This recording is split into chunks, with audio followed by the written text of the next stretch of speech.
In this section of the video, titled Our Way of Watching, David Benjamin discusses prophetic watching versus sensationalistic rapture predictions.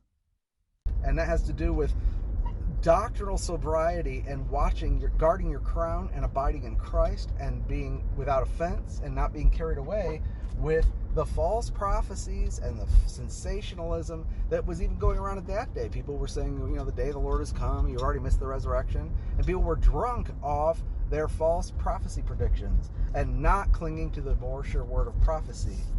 And he likened it to being unwatchful. We who are of the day are to watch by abiding in the light. And what the darkness eventually manifests itself as is the apostasy. Carried off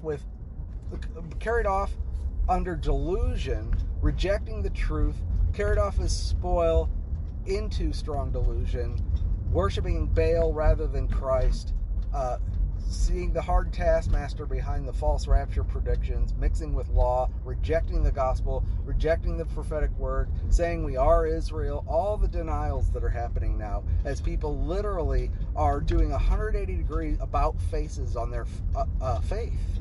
They're denying the faith that was once and for all delivered to the saints. And then taking the way of Cain and accusing people of not being saved. It's getting worse and worse. And not only that, but people in their homes are being persecuted if they take the way of grace by their so-called Christian families because they can't abide in the institutional churches anymore. And the whole world system, the religious world system, the institutional churches and the Christians are all denying the rapture now. And it's starting to leak into the rapture community where they're getting disillusioned and saying, well, I was caught up in the rapture hysteria and I'm not in that anymore. Right, we're not caught up in rapture hysteria, but we're to watch. What are we watching for, though? The condition of the church.